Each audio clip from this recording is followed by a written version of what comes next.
tell you, the person who inspired me to keep going, especially when I felt like it was insane of me to even try, was Oprah. She's not a theater person per se, but her example, I sort of grew up in Generation O. I'm Gen X technically, but we were the Oprah generation who, the Oprah show became national when I was in high school. And her coming from where she came from and becoming who she became, now I'll cry because it so moves me that, she's inspired so many millions of people around the world.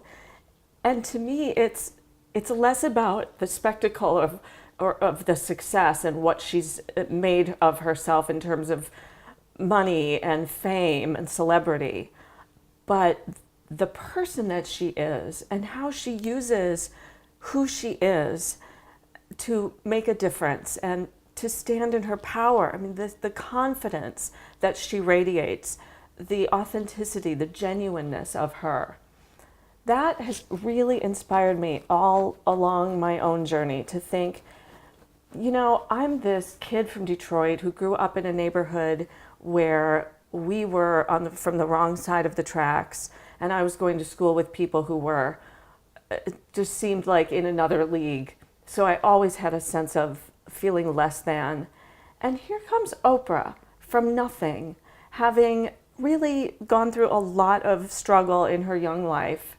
And she has found a way to know who she is from the inside out and to define herself and carve her own path through life without apology, without ego, without it being about her, just saying, I'm here to become the fullest expression of who I am and be of service in the world.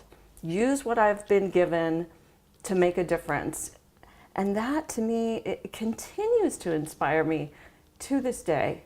As a kid, I grew up in Cincinnati, Ohio, and this is, it's different now, but back then there were not a lot of theater outlets. There was the Playhouse in the Park, but my family at that time couldn't afford to take us there, so we didn't see plays there when I was young.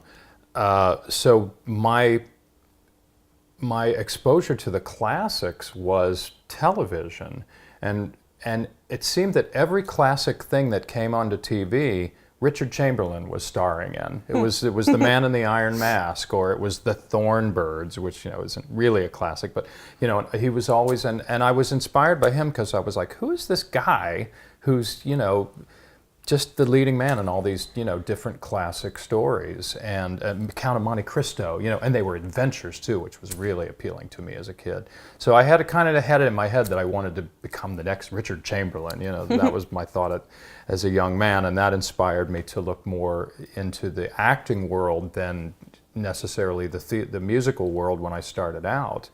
And then the influence that I still hold to this day that started to happen around the Star Wars times was Harrison Ford. I mean, he's just, I still, to this day, when I start to do a scene, I go, well, what would Harrison Ford do?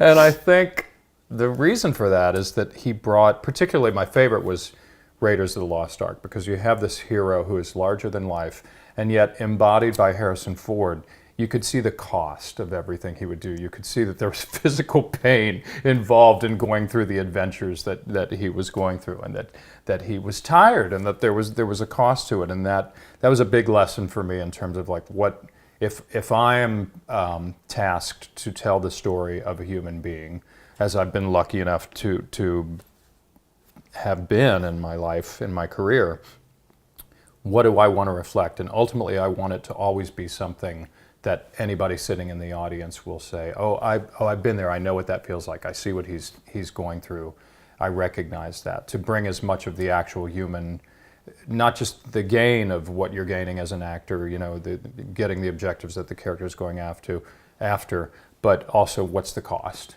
I think that's the most valuable thing to reflect back, and that's what I learned from him and try to carry into my work.